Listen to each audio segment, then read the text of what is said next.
우리가 지난 주일에는 이 이런 아들 비유에서 둘째 아들의 초점을 맞추어서 하나님 아버지의 사랑이 어떤 것인가 그런 것을 살펴보았습니다. 오늘 이 시간에는 그 첫째 아들 맏아들을 경우를 살펴보면서 하나님의 은혜를 받고자 합니다. 맏아들에게 필요한 것이 무엇인가? 맏아들은 집안에서 아버지 일도 잘 돕고 요즘 말로 하면 모범적인 그리스도인이라 할 수 있는데 그에게도 필요한 것이 있나? 예, 있습니다. 그에게 필요한 것이 무엇인가 살펴보면서 우리 자신을 점검하고 하나님의 은혜를 받고자 합니다. 그 맏아들에게 필요한 것은 첫째는 복음입니다. 그래서 우리가 들으면 혹시 목사님 말씀 잘못하신 것 아닙니까? 그 사람은 모범생인데 요즘 말로 하면은 주일 성수 매주일 한 번도 안 빠지고 1년에 52주 철저하게 하고 또 헌금 생활도 잘하고 성경도 많이 읽고 기도 생활도 많이 하는데 그 사람에게 복음이 필요합니까? 이렇게 물을 수가 있습니다. 그런데 그 아들에게 정말 필요한 것이 바로 복음입니다.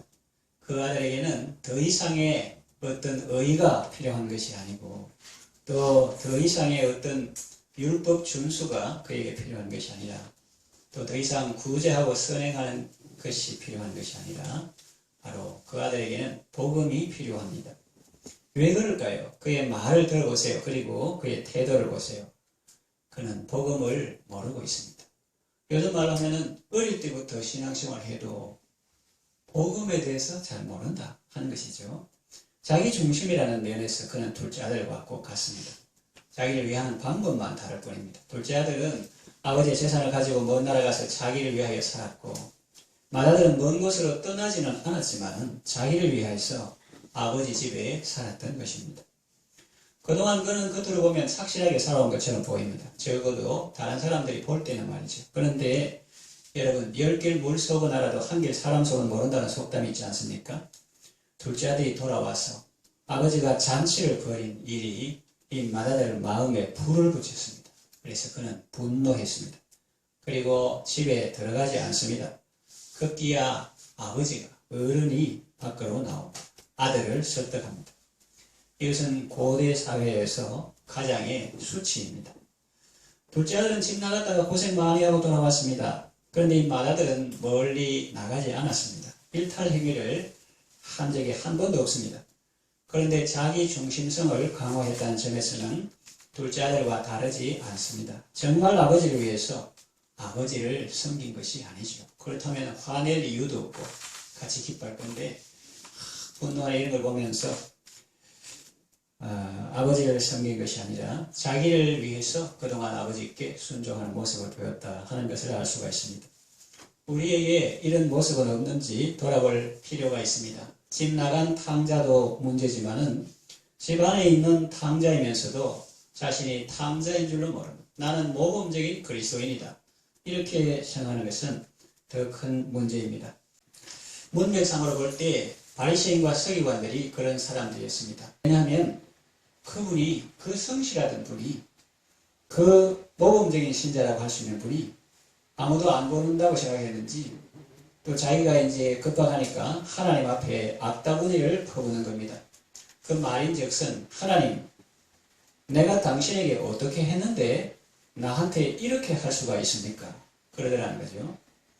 그 모습을 본 목사님은 너무나 놀라서 유족들에게 아무 말도 해줄 수가 없었습니다. 그 사실을 그대로 이야기해 줄 수가 없었어요. 내가 잘하면 하나님도 내게 잘 해주셔야 할 의무가 있습니까? 물론 성경에는 우리가 순종하면 하나님의 복을 주신다는 말씀이 있습니다. 그것은 하나님 편에서 그렇게 하시는 것입니다. 왜냐하면 하나님은 사랑이 많으시고 은혜로우신 분이시기 때문입니다. 독생자까지 아끼지 않으시고 우리 모든 사람을 위해 내어주신 분입니다. 하나님은 그렇게 하십니다. 그것은 은혜입니다. 은혜로 주시는 것을 우리 편에서 마치 청구서 내미는 것처럼 하면 되겠습니까? 여러분, 맏아들에게 복음이 필요하다 했는데 한마디로 복음이 무엇입니까? 성경이 잘 요약하고 있습니다. 에베소서 2장 8절 9절에 잘 나타나 있습니다. 너희는 그 은혜에 인하여 믿음으로 말미암아 구원을 받았으니 이것은 너희에게서 난 것이 아니요 하나님의 선물이라. 행위에서 난 것이 아니니 이는 누구든지 자랑하지 못하게 함이라 그랬습니다. 복음은 그래서 말하면 믿음으로 구원받는데 그 믿음조차도 은혜를 인하여, 나는 믿고 니는 못 믿으니 니는 어리석고 바보다, 그런 게 아니죠. 그 믿음조차도 너희가 그 은혜에 인하여 믿음으로 말미암아 구원을 받았으니 이것이 너희에게서 난 것이 아니요. 그런데 마치 자기에게서 난 것처럼 이렇게 하면 그거는 복음을 모른다. 너희에게서 난 것이 아니요 하나님의 선물이라. 행위에서 난 것이 아니니 누구든지 자랑치 못하게 하려 함이라 그랬습니다. 그래서 은혜로 믿음으로 예수님의 공로로 구원받는다. 이게 복음인 거예요. 그렇다면 우리가 지난번 시간에 살펴봤던 것이 포도원 주인 그 비유에서 그 주인이 일 시키려고 하기보다도 그 일 취업 못하는 사람 노동시장에 나가서 일꾼 부르는 그런 내용을 우리가 보았습니다. 만약 일 시키려 하면 저녁 5시에 안 나오겠죠. 1시간도 일 안 하는데 이동 거리까지 잡으면 1시간 안 되는데, 그런데 그 사람은 그날 일이 없으면 집에 굶주린 아내와 자녀들, 병든 노모 수발하는 그 가장을 생각하기 때문에 그 사람을 이게 일거리를 주려고 은혜로 부르신 우리 하나님과 같은 분인데, 그렇다면 우리가 은혜로 구원받았다면 예수님의 포도원 주인 비유에 나오는 오후 5시에 구원받은 일꾼처럼 그저 감사할 것뿐입니다. 그런데 이 마다들을 가만히 보면은 마치 그 비유에서 아침 일찍 나와서 하루 종일 수고했는데 왜 내게 대우는 똑같이 하느냐 하고 항의하는 그 일꾼의 모습을 우리에게 보여주고 있습니다. 사실은 자신이 은혜 받은 것만 해도 감사하고 황송한 일입니다. 그런데 그 눈에 말이요, 아마 5시 온 사람은 눈에 아무도 안 보실 거예요. 내가 이렇게 늦은데 이동 거리 빼면 30분은 이제 해 빠지고 하는데 일당 받기가 너무 미안하다. 다른 사람 눈에도 안 보이고 뭐도 안 보이고 그냥 일만 했을 건데, 이 아침 일찍 온 사람은 다른 게 다 보이는 거예요. 다른 사람 늦게 온 것이 보이고 또 자기 수고한 것이 크게 보이고 심지어는 주인이 잘못하는 것처럼 보이는 이유가 무엇입니까? 그것은 복음을 모르기 때문입니다. 은혜를 잊어버렸기 때문입니다. 우리도 자칫 잘못하면 이 마다들처럼 생각하고 마다들처럼 행동할 수 있습니다. 예수님 당시에 바리새인과 율법 교사들만 마다들이 아닙니다. 그 당시에는 유대교인이지만 이 기독교회도 예수님을 시작된 이 기독교회도 역사가 오래되면서 자연히 그 안에 유대교인과 같은 그런 사람들이 생기게 된 거죠. 기독교 안에서도 신앙생활을 전체 역사도 그렇고 한 교회 안에서도 혹은 한 사람에게서도 그 사람이 처음 믿을 때는 정말 나 같은 주인 살리신, 혹은 포도원에 오후 5시에 버림받은 사람처럼 그렇게 믿다가 한 사람도 이렇게 세월이 자꾸 오래되니까 타성해졌고 습관해졌고 주님과 그 은혜 보이는 게 아니라 이제 교회 안에 다른 사람도 보이고 그렇게 될 수가 있다는 것이죠. 그래서 다른 사람이 그 사람은 독실한 신앙인이라고 합니다.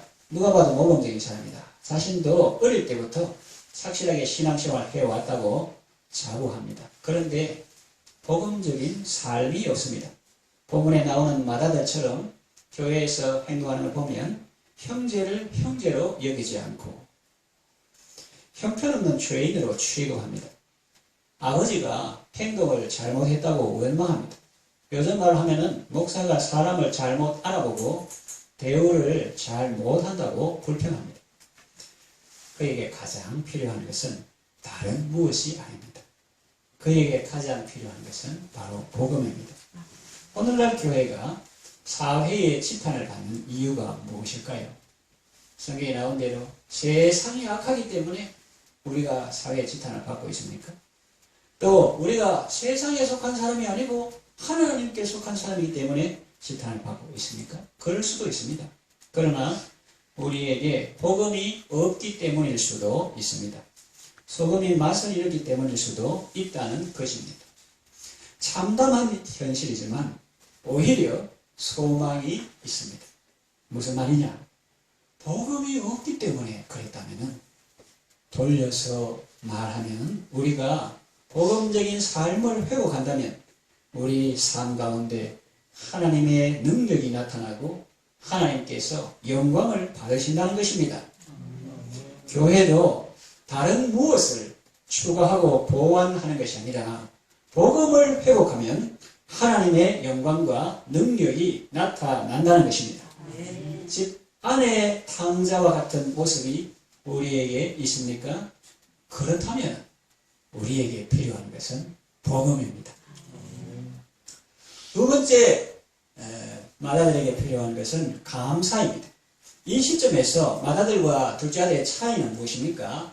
맏아들에게는 감사가 없고 둘째 아들에게는 감사하는 마음이 가득합니다. 말로 다 표현할 수 없을 정도입니다. 어떤 사람이 수도원과 감옥의 차이에 대해서 이렇게 말했습니다. 행동의 제약을 받는다는 면에서는 둘 다 똑같다. 그러나 서로 다른 점이 있다면은 감옥에서는 감사가 없고 수도원에서는 감사가 있다는 것이다. 이렇게 말했습니다. 조금 전까지 두 아들의 차이는 극과 극입니다. 둘째 아들은 짐승 먹이도 못 구해서 굶주리고 있는데 맞이는 집에서 따뜻한 밥을 먹습니다. 그 집에는 콩꾼이라도 양식이 풍족했으니 아들이야 말할 것도 없죠. 맏아들에게는 가족도 있고 일꾼들도 있습니다. 살찐 소도 있고 염소도 있습니다. 사람을 즐겁게 하고 흥을 돋우는 악기들도 있습니다. 연주자들도 있고요. 그런데 둘째는 어떻습니까? 가족이 뭡니까? 짐승들하고 살았습니다. 고기 반찬은 그냥 돼지 먹는 쥐염 열매도 없습니다. 헐벗고 굶주리고 다리도 아픕니까? 누가 더 좋은 환경에 살고 있습니까? 누가 더 감사해야 하겠습니까? 당연히 맏아들이죠.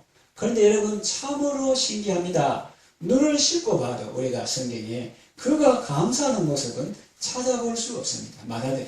우리 경상도 하면 입에 툭 튀나가지고 원망불평이 가득하지 감사하는 모습은 눈을 씻고 봐도 찾아볼 수 없습니다. 원망불평 가득하고 투덜거리고 아버지께 항의합니다. 그의 말 속에는 동생에 대한 혐오와 아버지에 대한 비난이 가득합니다. 동생이라 부르지도 않습니다.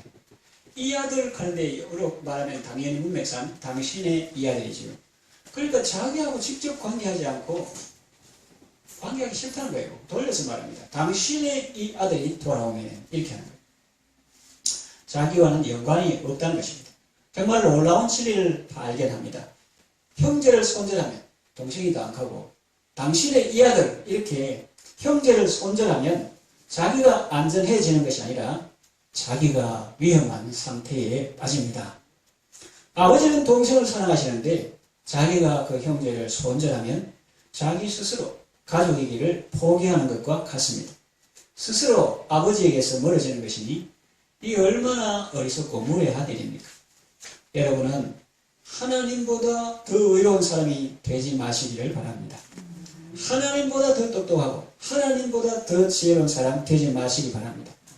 성경에 보니까 하나님의 미련한 것이 사람보다 더 지혜롭다고 성경은 말합니다.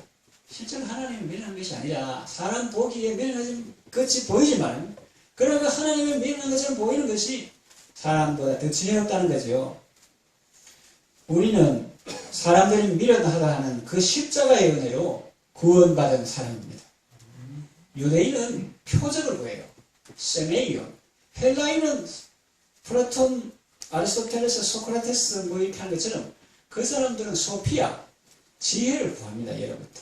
그러니까 헬라인은 자꾸 지혜로운 거, 지혜를 구하고 유대인은 그 지혜보다 더 표적, 능력 이런 걸 구하는데 이 그리스도인은 십자가에 못 박힌 그리스도를 전하니까 매력 없어요. 헬라인들 볼 때 그게 무슨 지혜냐 이렇게 하고 유대인들 볼 때는 아이고 뭐 하나님이 능력을 해가지고 십자가 모시고 탁 이렇게 깨뜨리고 사람을 구원하고 이래야지 신이 나무에 매달려가지고 뭐 하는 짓이고 이렇게 하면서 매력이 없어요. 그러나 세상 사람들이 미련하다 하는 그 십자가를 통해서 우리는 구원받은 사람입니다.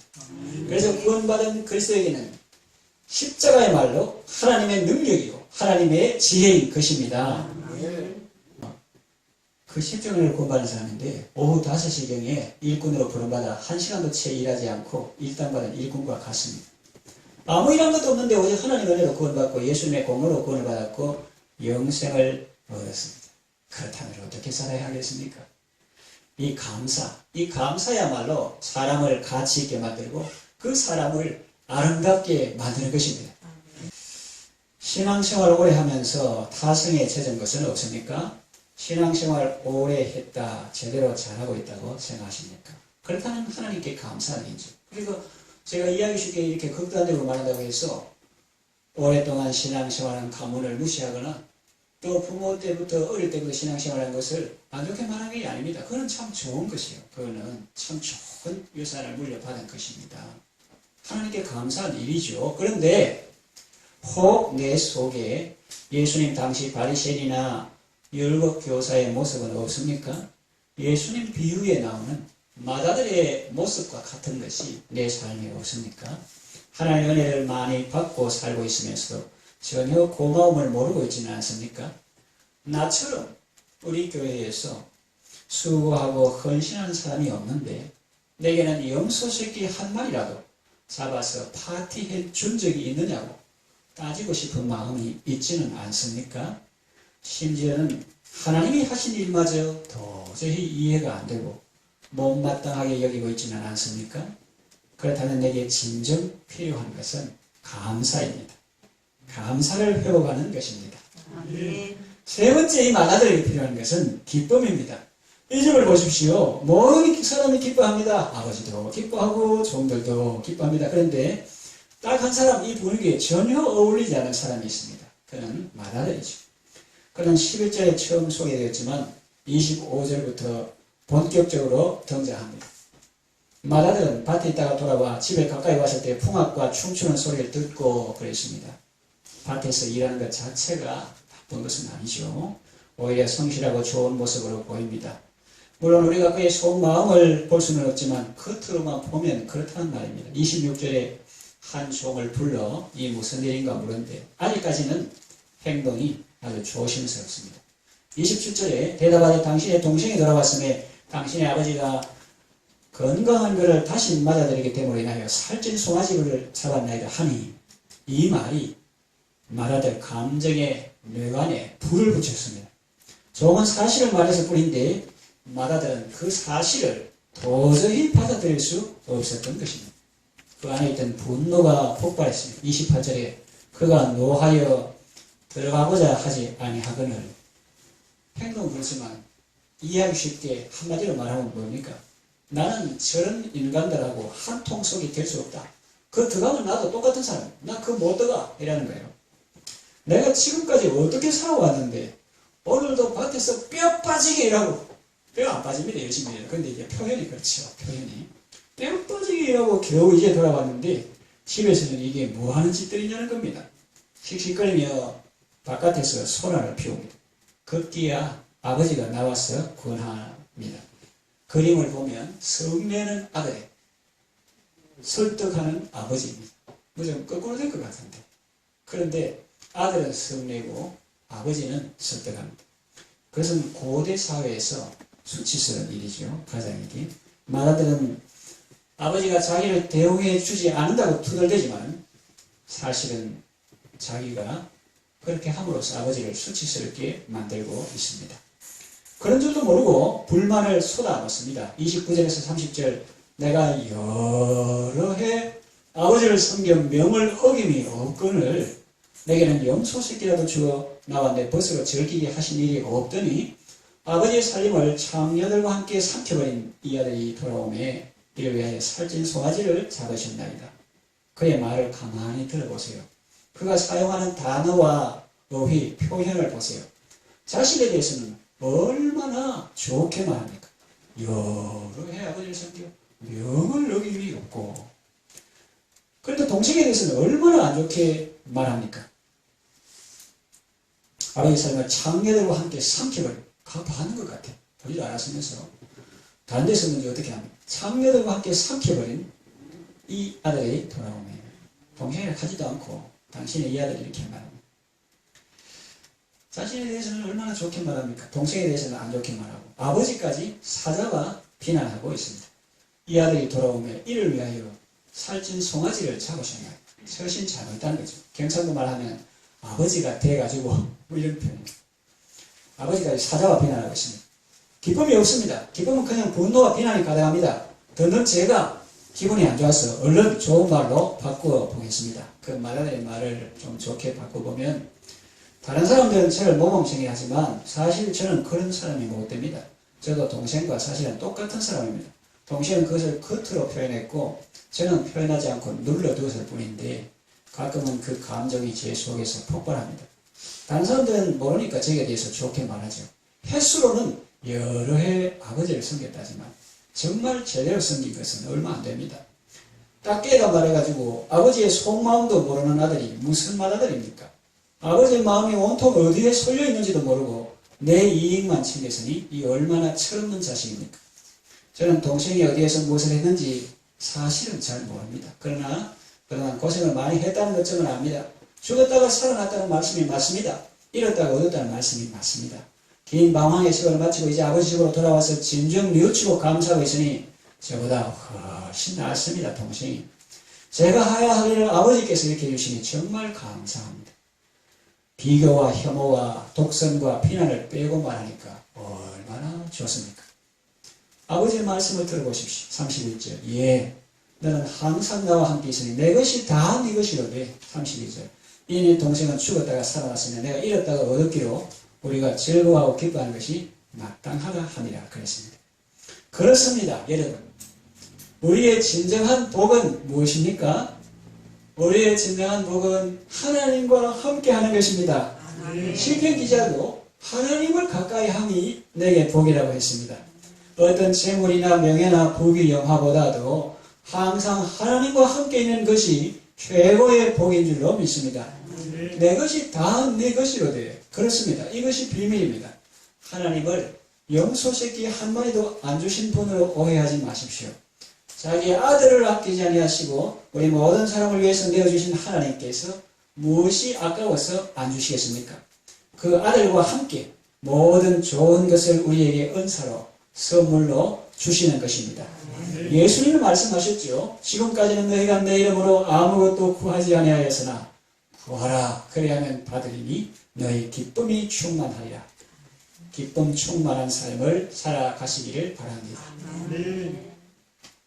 이제 말씀을 정리하며 마치겠습니다. 아버지 집에 사는 것이 행복한 것입니다. 집을 떠나면 고생입니다. 몸으로 아버지 집을 떠난 자식도 있고 몸은 아버지 집에 있어도 마음은 멀리 떠난 자식도 있습니다. 둘 다 아버지 집으로 돌아올 때에 참 행복이 있습니다. 이것은 영적으로 하는 말이에요. 실질적으로 결혼한 자식들이 다 아버지 집으로 들어와 살아야 된다. 그런 의미가 아닙니다. 사람이 그 부모를 떠나 아내와 아빠의 둘이 한 몸을 이루는 것이 하나님의 법입니다. 장성한 자녀는 경제적으로나 관계적으로 부모를 떠나야 합니다. 독립해야 합니다. 지금 그걸 말하는 것이 아닙니다. 하나님의 자녀는 하나님 아버지의 집에 살아야 된다 하는 그런 말을 하는 것입니다. 하나님을 가까이 하면 우리의 복입니다. 오랫동안 신앙생활 잘하는 것은 좋은 일입니다. 감사할 일입니다. 그런데 혹 내 삶에 감사나 기쁨이 없고 원망과 분노가 있다면 자신을 돌아볼 필요가 있습니다. 그 구원의 은혜와 감격이 내게 있는지 점검해 보아야 합니다. 그것이 없다면 나는 복음 전도자가 아니라 오히려 복음이 필요한 사람입니다. 자기 나름대로는 수고도 많이 하고 헌신도 많이 했는데 하나님의 마음을 1도 모르고 심지어 그 아버지의 마음을 아프게 한다면 그것이 진정한 섬김이겠습니까? 사랑의 예수님은 오늘도 말씀을 통해서 우리를 아버지 집으로 인도하십니다. 그 부친의 음성 실어서 먼 길로 나갔던 그 둘째 아들도 아버지 집으로 인도하시고 몸띠는 집에 있지만 마음은 그 둘째 아들보다 멀리 떠나가지고 자기 의를 세우다가 이제 하나님 의가 나타나니까 분노하고 화를 내. 이 마가들도 아버지 집으로 주님께서 인도하고 계시는 것입니다. 참된 평안과 행복의 자리로 우리를 부르고 계십니다. 수고하고 무거운 짐 주님 앞에 다 내놓고 그 십자가의 은혜로 참 치유를 얻으시고 감사와 감격과 기쁨으로 내 아버지 집에 영원히 사는 여러분 다 되시기를 바랍니다.